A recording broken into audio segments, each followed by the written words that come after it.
What I do is inconsequential. Why I do what I do is I get to shorten people's journeys every day. What I love about our hospitality industry is that it's our mission to make people feel cared for while on their journeys. Together, we'll explore what hospitality means in the built environment, in business, and in our daily lives. I'm Dan Ryan, and this is Defining Hospitality. Today's guest spent 20 years with the Learning Annex. He is the founder and producer of the Lodging Conference, one of the world's premier events for hotel owners and hospitality executives. He's been a producer and marketer of seminars, trade shows, concerts, and events for 40 years. He is the president of the Conference Bureau. Ladies and gentlemen, Harry Javer. Welcome, Harry. Hey, how are you today? I'm really wonderful. It's so great to have you on. I gotta say, the genesis of this conversation was, I think we've all been starving for more and more in-person events, and I've been to the Lodging Conference a handful of times, and it's such a great gathering of professionals from within our world of hospitality.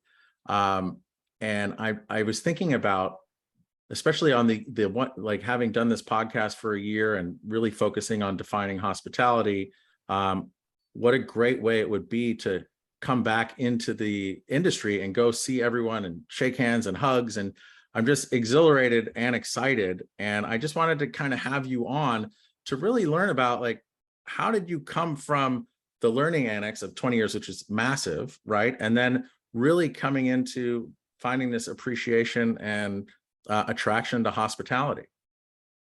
Got it. Well, yeah, it kind of starts before the Learning Annex, I guess.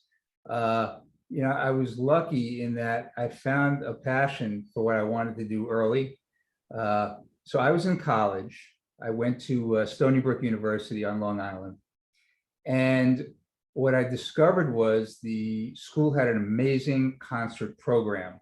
Like anybody and everybody came through Stony Brook, maybe because of its geographical location being in Suffolk County, who knows? But so I get there in 1980 and they have this great concert program. And I just love music. I love going to concerts. And I thought, wow, if I can get a job, helping putting these concerts on, that would be amazing.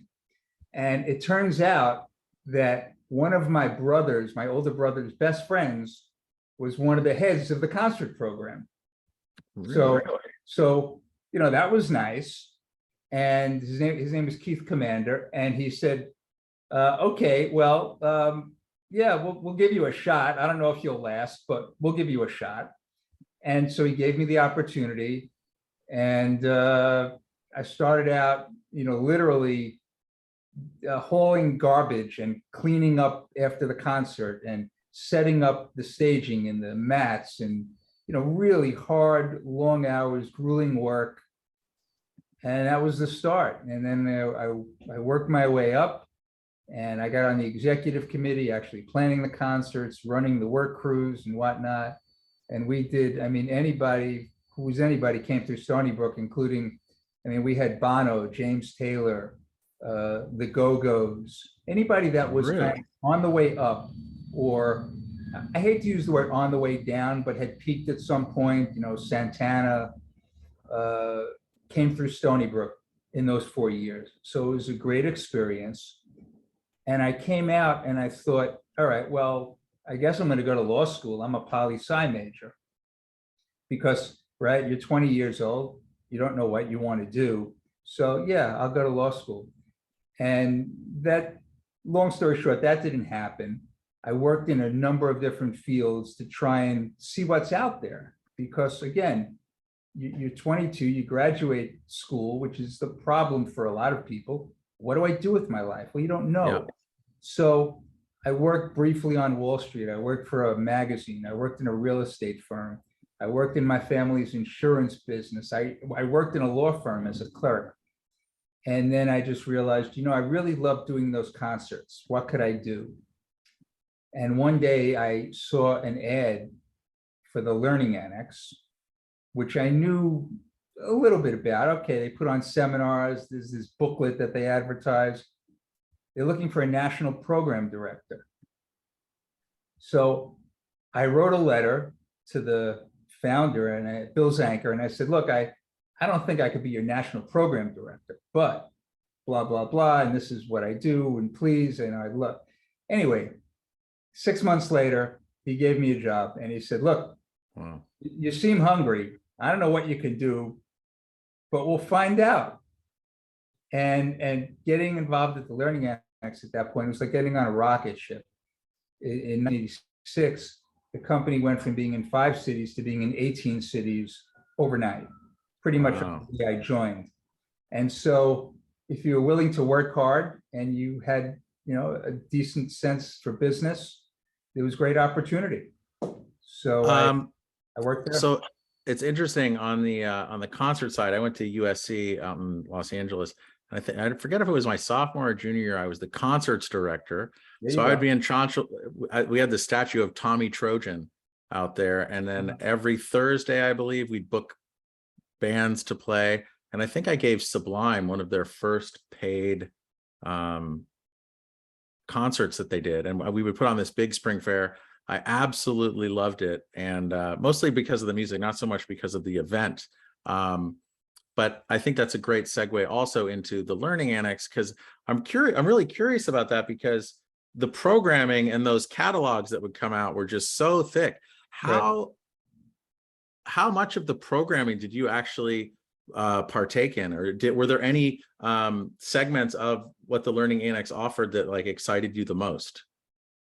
So when I first started out, I was kind of they just throw me at anywhere there was trouble. And a lot of it was operations related, because we were opening up offices in all different cities. And there was always, you're basically starting a new business in a dozen cities at once. So there was always a fire.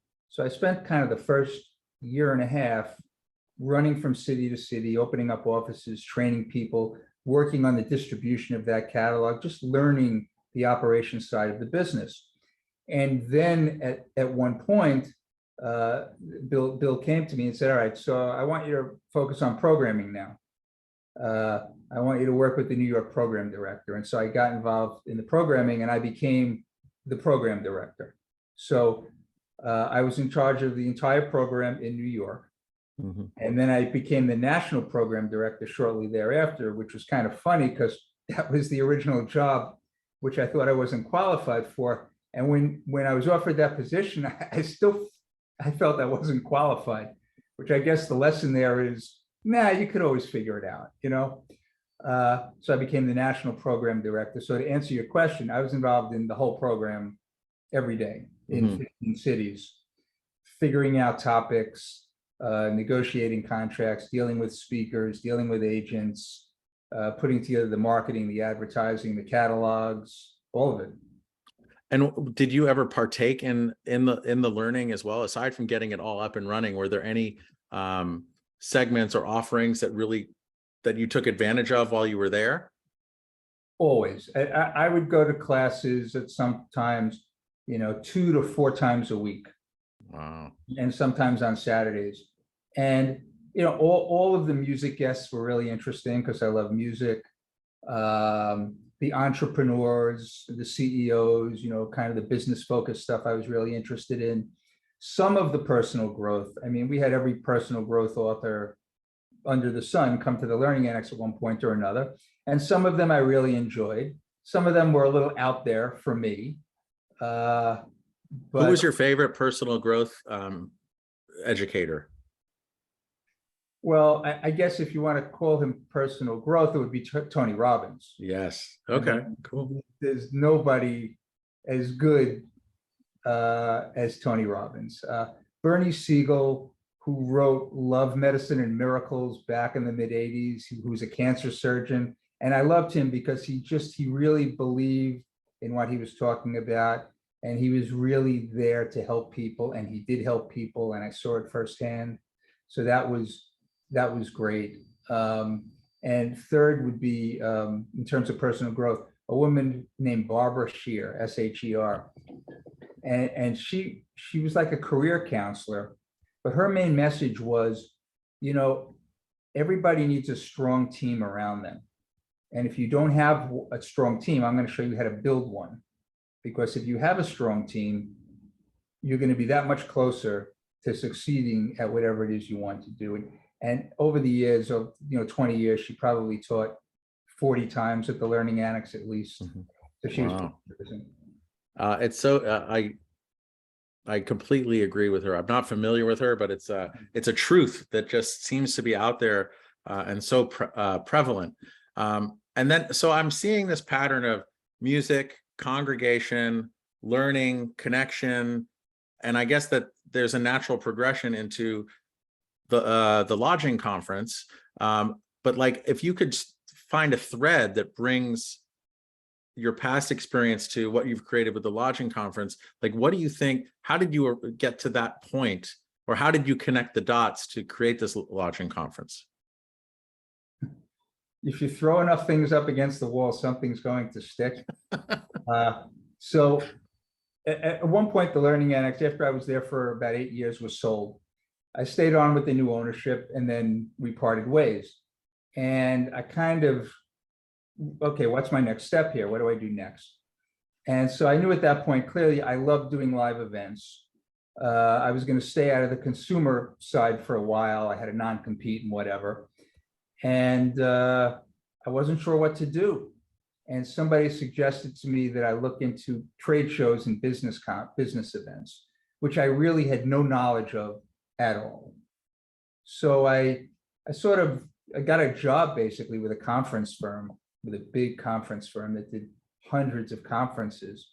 And I immediately loved it because I was using all of the same skills that I had used for, I guess at that point, I don't know, 15 years, doing the concerts, doing the Learning Annex. But what was great was, at the Learning Annex, we were charging people anywhere from 20, in the rare cases, to $100 for a seminar. I mean, we were like the most inexpensive option out there. And a business conference, you could charge people $2,000 for 2 days. Wow. This could be a great business. And so the first conference I started with was for the hotel industry. It was called something else the first year. And then we changed it to the lodging conference. And I've done and did a lot of different business conferences over the years. Some of them sort of lent themselves to one and done or two and done, sort of like if a new law was passed. Well, you run one or two conferences on that, and then you're kind of done. Or in 2000, remember the year 2000, the whole world was going to, blow up and all the computer problems. And so there was a lot of conferences there. I did a healthcare fraud conference for a couple of years. And that kind of, some things just run its course.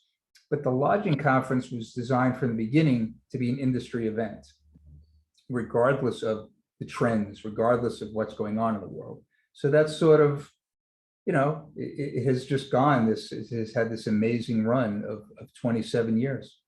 That's incredible. And congratulations. I mean, that's amazing. And then if you think about, of all the different conferences that you've done, what do you love most about the lodging conference, specifically how it relates to not just connecting these business to business professionals and giving them tremendous value as they're walking away, but like, how does that help with your definition of what hospitality is and can be seen? How are you a halo effect for hospitality? Right. So doing an event with the hospitality industry, I mean, there's nothing like the hospitality industry. It's the best people in the world. And I've worked with many industries and they're all good. And I've worked in many different areas. The hospitality industry has the best people on the planet. They're the most hospitable. I agree. And I go to lots of hospitality events during the year, and they're always good. I always come away feeling good, regardless of the size of the show or where it is, or because I'm speaking with like-minded people. Running a conference is not much different than running a hotel. A hotel owner, a conference owner, we basically want the same thing. We want our guests to leave happy. And so I don't have as much time at the lodging conference itself because I'm so busy, but when I go to these other events and I'm talking to hotel owners or people who work for brands who, you know, obviously are integral to running hotels, it's like talking to like-minded people, whether it's a small hotel owner who owns a handful of hotels or a CEO of a brand. I'm talking to people who just love what they do and love their business and love hospitality. So it's really the people. Yeah. And I love how you say it's really to make people happy, because, you know, I think, you know, to go from $20 or $100 for a Learning Annex event to $2,000+ you know, it sounds like a great difference. But if you think about the value that you're adding to the experience, like those people that walk away happy and the value that they're walking away with, that $2,000 really should seem like nothing, correct? Exactly. I mean, yeah, if you come to the conference and you do a deal, you know, you're doing $1 million deals. I was speaking with a longtime attendee a few weeks ago. We do these speaker conference calls before the conference. And he said, you know, I just want to share with the panel, about 5 years ago, I was doing this session. A gentleman walked up to me, introduced himself, and you know, 3 years went by, but we ended up, you know, loaning him about you know, $200 million. So, you know, Wow. and that happens. That happens all the time, where people will tell me, as a result of the conference, I met so and so, and I did a deal with them. It took a few years. Or, you know, one gentleman who's based in Phoenix, he said he took me aside one year. This is going back about 15 years, and he introduced himself and he said, "Listen, I just want to tell you, this conference changed my life." And I thought he was going to say, you know, I met my wife here, or, you know. And he said, no, I came to this conference and I felt like I was a small player, but I had to be here. And I came here and I was able to meet somebody from at a brand, and I was able to then get that brand. And I was never Wow. able to make inroads to that brand before. So, and having gotten that brand, I was able to get other brands and I became a player. And so the conference changed my life. Yeah. And, you know, whether it's a Learning Annex class where I heard that, or a concert, or, you know, when you hear your customer tell you, you helped change my life, what's more rewarding than that? Nothing. In terms Yeah. of nothing. Totally. And then it's like that whole idea of value. It's an incredible amount of value. You said something earlier, as you were leaving the Learning Annex and then doing working for this other conference company. You tied it back to your first job experiences doing concerts, where you got the job, and by doing the same, like you'd already nurtured these skills, you developed these skills. Like specifically, what are those skills that have made you so adept at this and created this conference and other conferences and make that a success? What, if you could identify your skills, what are they? I think you have to be well-rounded.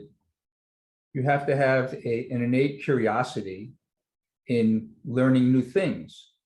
When you're, you know, whether at the Learning Annex, I was constantly learning about new things. I had to have my thumb on the pulse of what was going on in the zeitgeist, you know, what was going on in society, what would people be interested in, which meant I was constantly, there was no internet back then, remember? This is in the mid-'80s. So I was constantly reading magazines, reading newspapers, and watching television, you know, shows, talk shows, to see what was interesting and who was interesting and what are the trends. And kind of the same thing in the conference business. You're looking for what's the next trend, what's the next hot business. You know, clearly, had I been looking to do other conferences, I would have started a crypto conference a few years ago. Yeah. So, you know, it's kind of just, so you have to be interested in what's going on. For conferences, you clearly have to be interested in business. Mm-hmm. And being well-rounded helps, rather than kind of being good at just one thing. Although I've worked with a lot of people in both the seminar and the conference business who were really only good at one or two things, and they were hugely successful, you know, because they were smart enough to hire other people who were really good at the other things, which is what I do, you know, to this day. I have people kind of in each area that are really, really good at what they do, better than me. And this allows me to step back and sort of manage everybody and, kind of look over the forest, so to speak. I love it. And I bet on the curiosity and the zeitgeist and of the learning, I guess it's like, and this is what I find through all the guests that I'm talking to, there's this genuine curiosity about what's going on. And then to do a conference, it just sounds incredible because like, not only are you tapped into the zeitgeist, but you're also you're creating a community where you're bringing all these people together.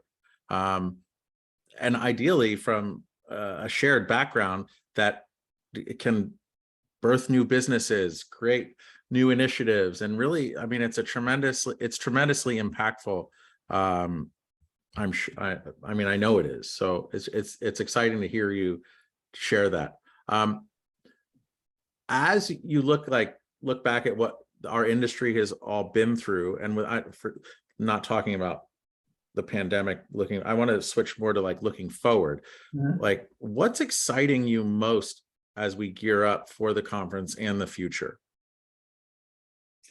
I always get very excited at this point, right before the conference. Always a little, I wouldn't say nervous, but worrying about all the details and everything falling into place. Given what we recently have gone through with COVID, you're always worried about the next plague, and hopefully that won't come for another 4 weeks at least. What excites me about the hotel industry right now is because we've gotten through COVID and come so far so fast. It just shows me that the industry is just even more resilient than I thought it was beforehand. And I've gone through so many cycles now of the hotel industry, whether it was the financial crisis, the internet bubble, 9/11, which is a whole other lodging conference story. And I've just watched the industry each and every time bounce back, so resilient. And so that just makes me even more excited for the hotel industry going forward. I think of that scene in Forrest Gump when Lieutenant Dan is at the top of the boat and he's like, "Come on, what do you got for me now? Throw it at me." And that's kind of the hotel industry. No matter what is thrown at the hotel industry, we respond and we come back stronger than ever.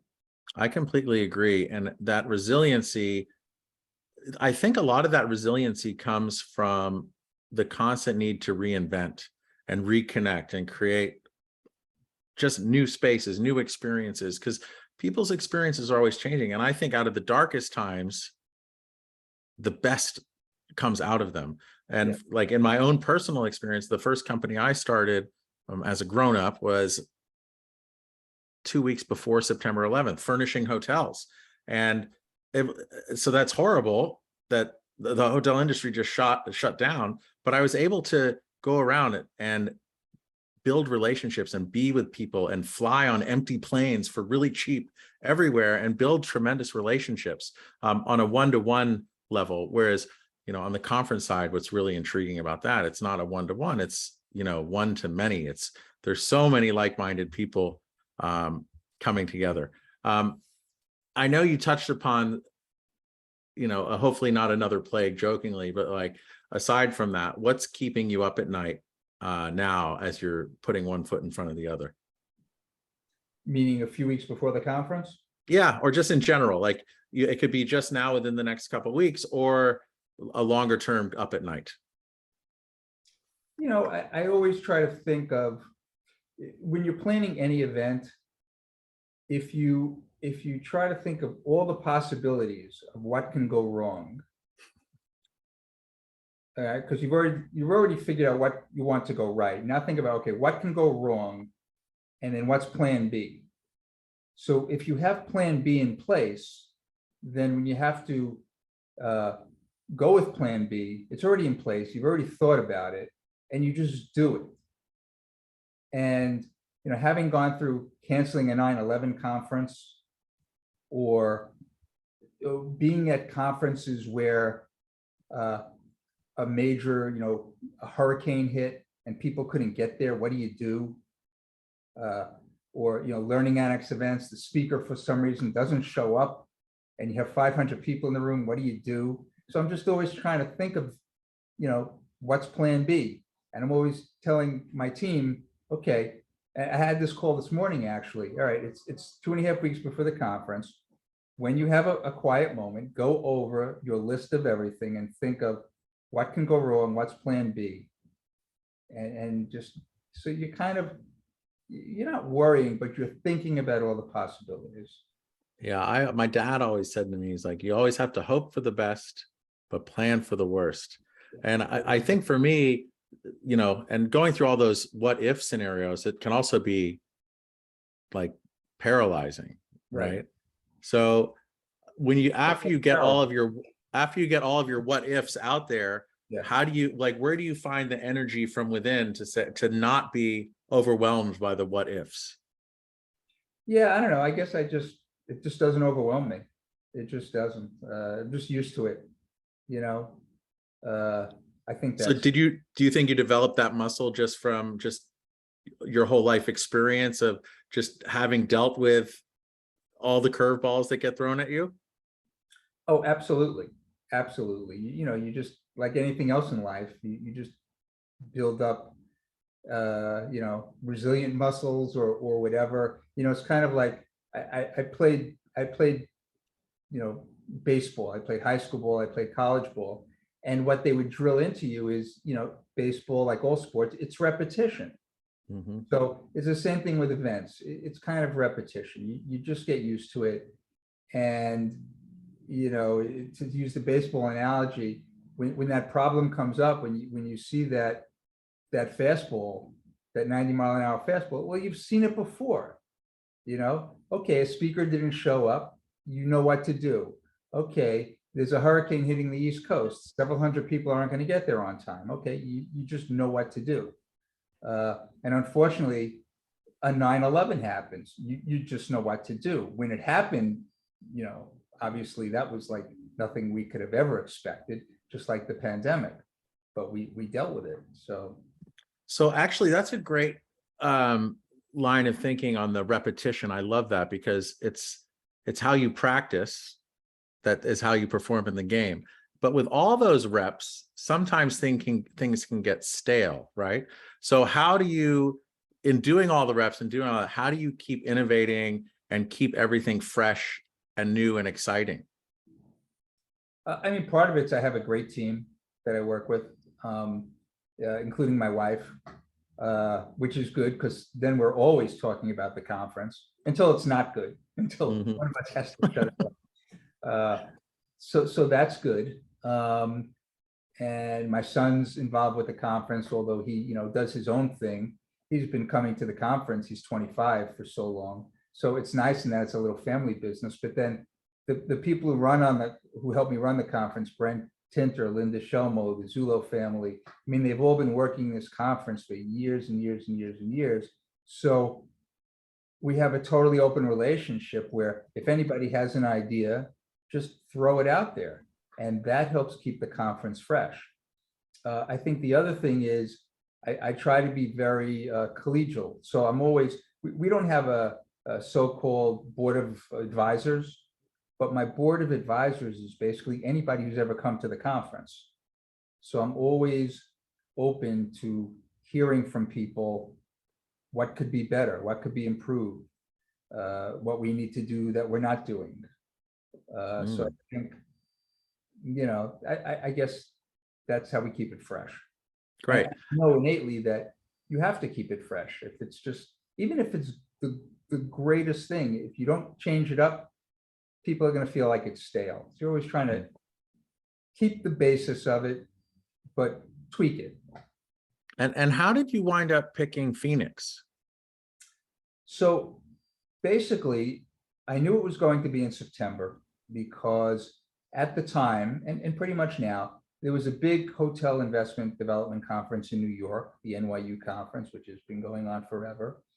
There was then at the time the UCLA investment conference, Oh my God. which morphed into Alice, which is, both great shows. At the time, there was the big New York hotel and restaurant show in November. So it's kind of like, where on the calendar is there something available and where would be a good place? So the fall seemed like, the early fall, September, October seemed like a good spot. And I wanted it to be at an upscale resort. So that narrows it down a little more with dependable weather.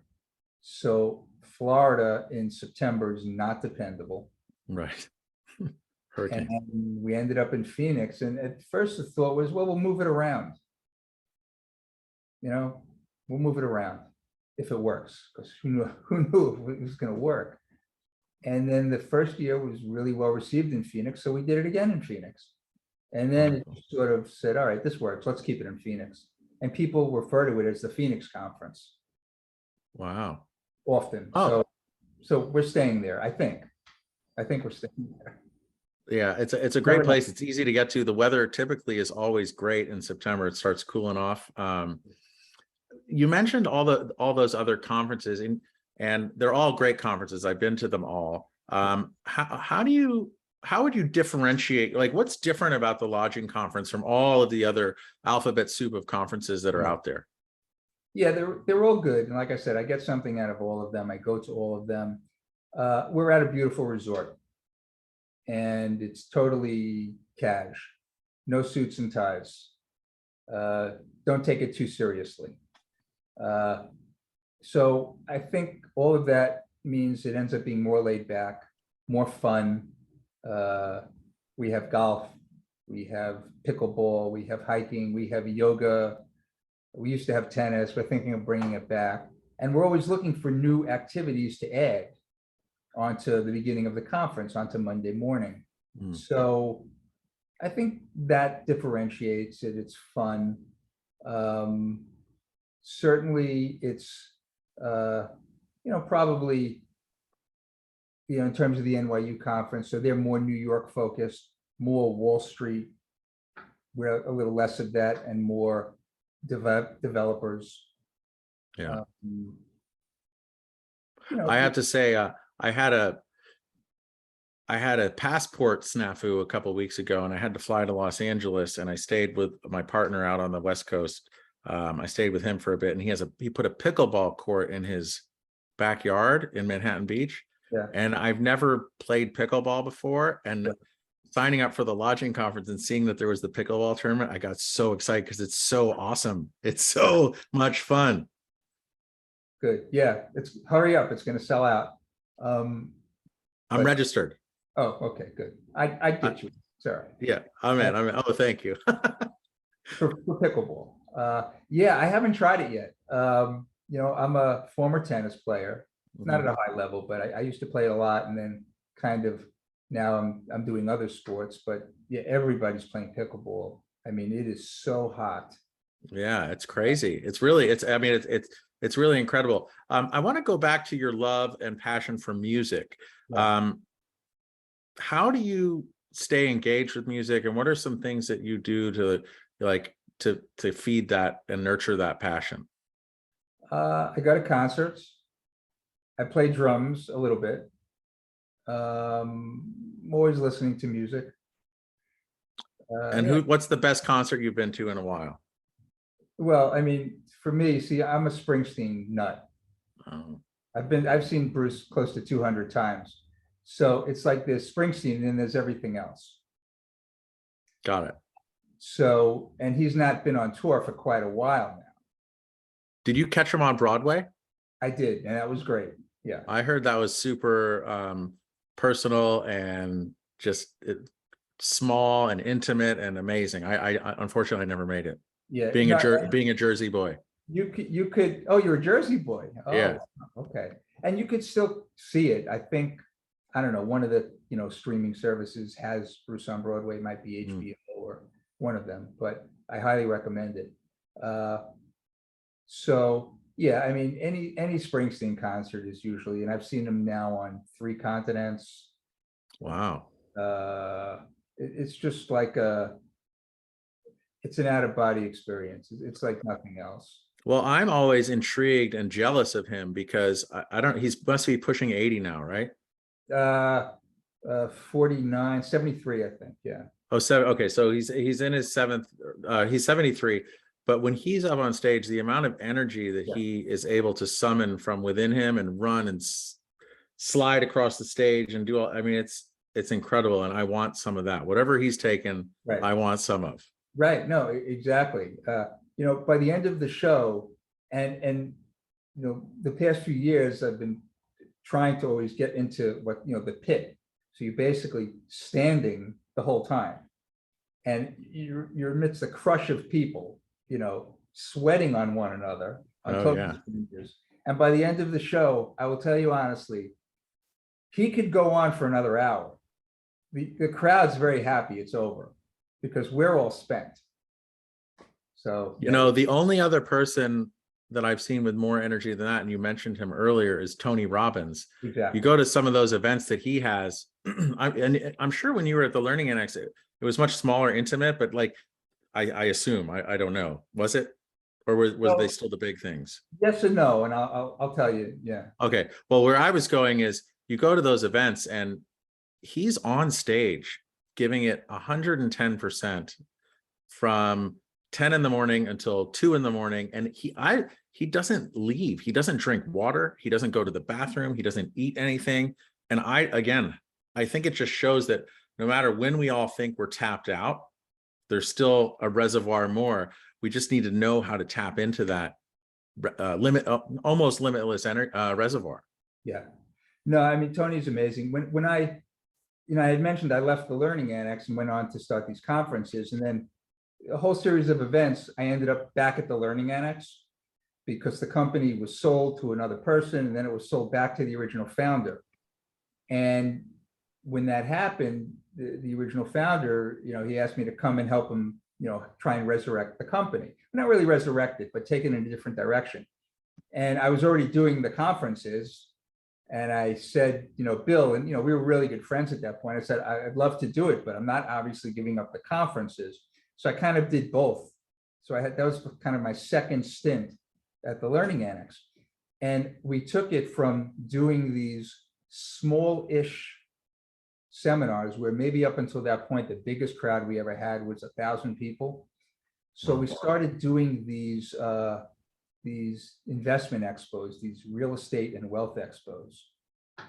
And they got as large as 30, 40,000 people in a weekend at a convention. Wow. Would that be like with a Robert Kiyosaki or Kiyosaki, Right. like Rich Dad Poor Dad, like that whole crew? Right. That's a huge business. Oh, Right. okay. So like Robert Kiyosaki, and then we brought in Tony Robbins and Susie Orman and people from Shark Tank eventually, Mark Cuban, various former presidents spoke at the conference. Al Gore, well, not president, but Al Gore, Donald Trump. We'd bring in athletes. So if we were in Los Angeles, we'd have Magic Johnson.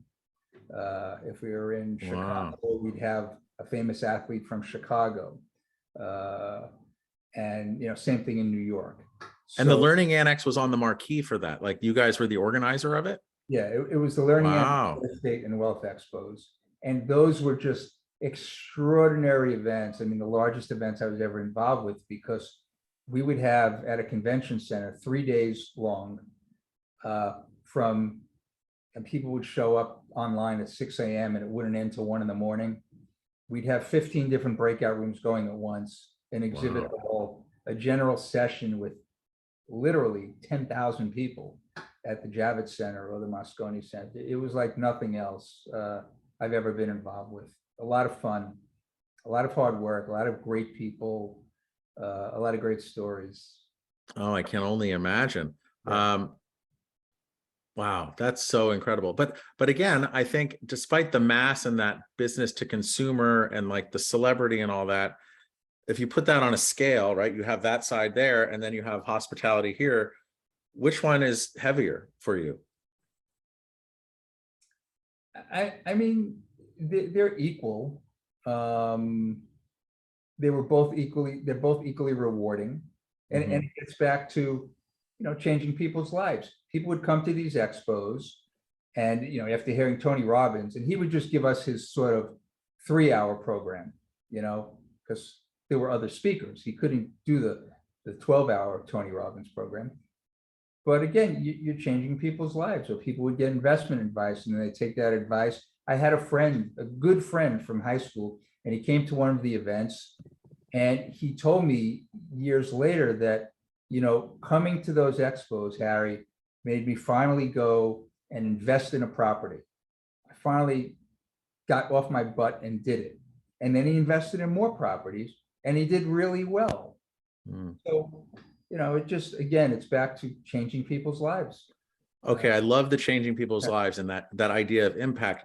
So do you measure that? Like, is that like a KPI for the lodging conference? Because I know you mentioned just 2 quick stories of people that you changed at the beginning. Like, if you were to guess, like, how many people do you think the lodging conference has changed the trajectory of their life?